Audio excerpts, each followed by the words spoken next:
Ayer, muchachos, habíamos tratado el primer tema de la primera unidad. Hoy continuamos entonces con el segundo tema, que es el sistema mundial de la posguerra.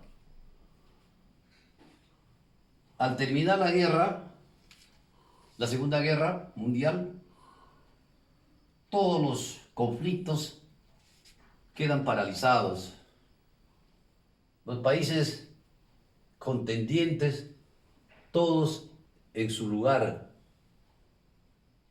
Ya no había disparos, pero sin embargo, el mundo quedó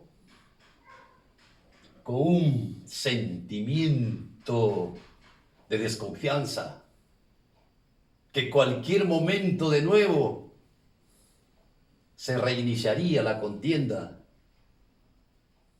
Es decir, hubo un resquemor entre las potencias. Había desconfianzas entre unos y otros. Es decir, pensaba que cualquier momento, de nuevo, esta paz, ellos le sentían como no iba a durar mucho. Entonces, a ese periodo se le llama también paz armada. Si bien es cierto, no estaban disparándose, había paz, pero con una desconfianza absoluta. Entonces, frente a eso, y el mundo estaba dividido en dos bloques, comunista y capitalista, cuyos sistemas políticos eran totalmente antagónicos. No puede haber capitalismo cuando hay comunismo. Un país es comunista o es capitalista. No pueden haber dos cosas.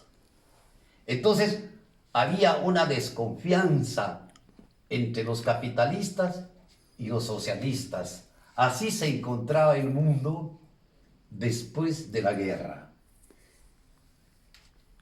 Como consecuencia de eso es de que todos estos estados que habían participado en la guerra directamente, porque en el mundo indirectamente participaron todos, pero directamente los países como Francia, Rusia, Inglaterra, Estados Unidos, Alemania, Austria, Italia, esos países promovieron hacer una organización mundial donde participaran todos los países con el compromiso de no agredirse. Inclusive comunistas y capitalistas también se unieron.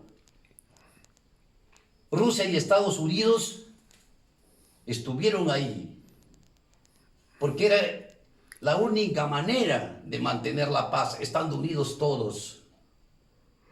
Por eso es que se crea la Organización de las Naciones Unidas, llamada también ONU. ¿Y cuáles eran los objetivos de la ONU? Defensa de los derechos de la persona. Mejor dicho, defensa de los derechos humanos. Otro objetivo, mantener la paz y la seguridad mundial.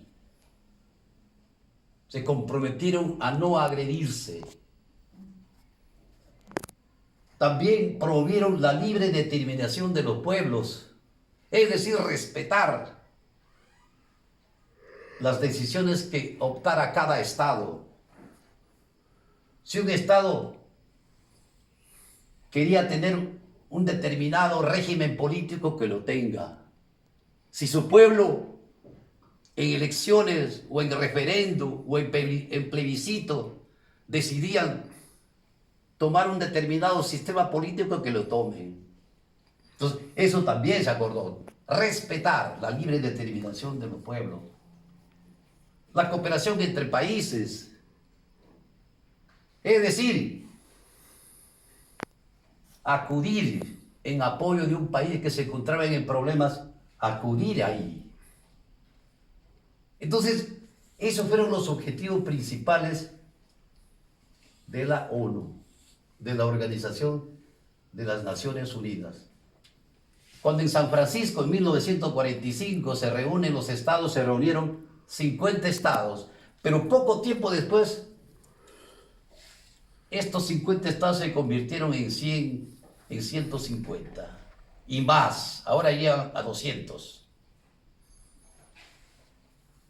¿Cuál fue la estructura de la ONU? La Asamblea General, que es la reunión de todo hoy día de los más de 190 países. Todos los delegados se reúnen anualmente se reúnen una vez al año, toditito los 100 o más estados. Ese es el organismo base que manda. El Consejo de Seguridad, que está integrado de 15 miembros. De esos 15, 10 son elegidos cada 5 años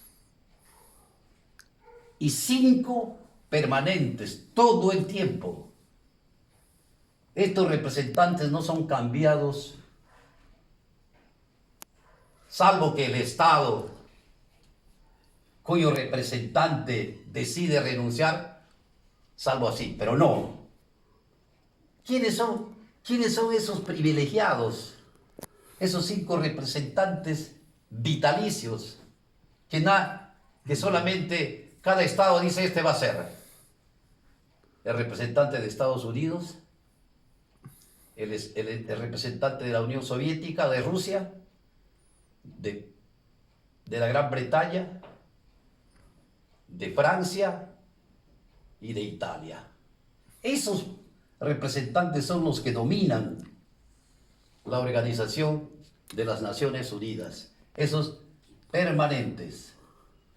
Otro órgano de la ONU es la Secretaría General. El secretario general es elegido por toda la Asamblea, pero debe ser un miembro de un país, de un estado del tercer mundo. No es, el secretario general de la ONU no es de ninguna potencia, Estados Unidos, de Inglaterra, no. Siempre va a ser uno del tercer mundo, mejor dicho, un integrante de un pueblo pobre. Por ejemplo, el Perú ha tenido 2 secretarios generales en la historia de la ONU, Víctor Andrés Belaúnde y el fallecido últimamente el doctor, no recuerdo, Pérez de Cuellar. Pérez de Cuellar. Esos 2 representantes del Perú, generalmente son representantes de países del África, del Asia, los secretarios generales. Pero en realidad los que dominan, los que manejan, son estos 5 representantes permanentes, porque ellos son representantes de los países más poderosos, militarmente hablando y económicamente hablando. Ellos son los que manejan, ellos son los que deciden. Por ejemplo, estos 5 miembros son los que manejan cuando Estados Unidos invadió Irak. Estos fueron los que decidieron. En realidad, la ONU ahorita, así como está, no cumple a cabalidad con sus objetivos de cooperación entre todos los países, no.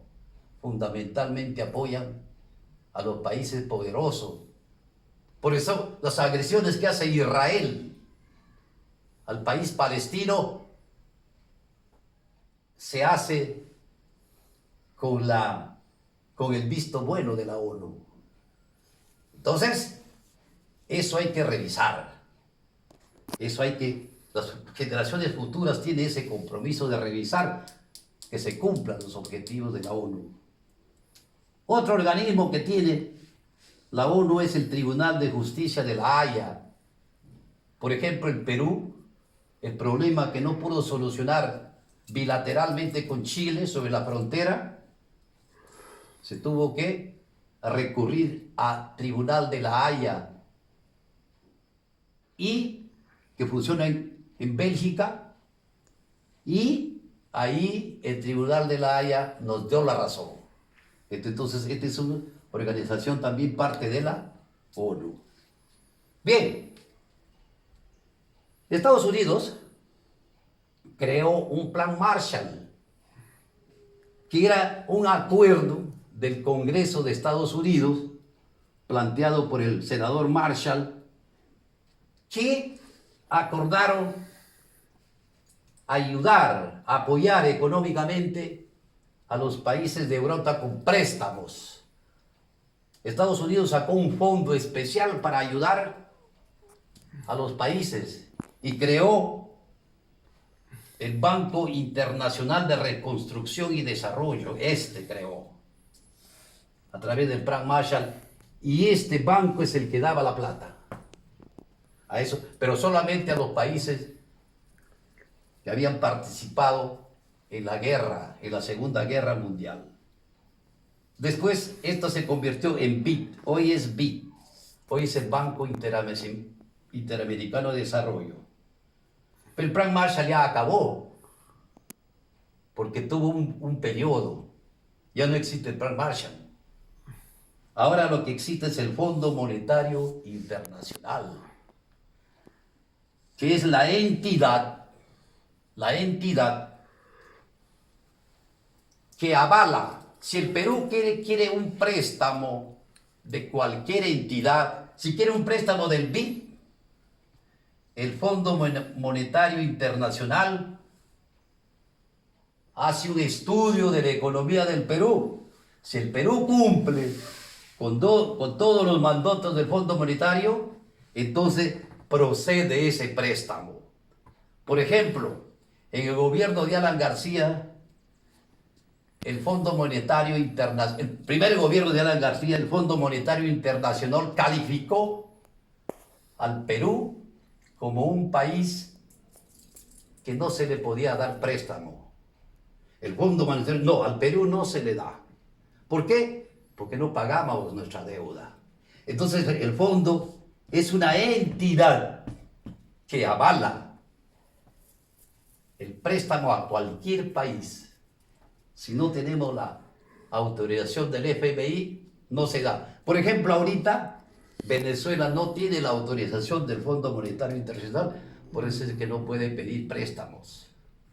Entonces, el Fondo Monetario Internacional se ha creado con ese objetivo de avalar, de autorizar, mejor dicho, los préstamos a los países. Entonces, es el nuevo sistema mundial después de la guerra es la ONU, el BID y el Fondo Monetario Internacional. Son las instituciones que manejan ahora el mundo. Eso es lo que podríamos decir sucintamente en esta oportunidad. En la próxima semana haremos otros temas. Nada más. Gracias.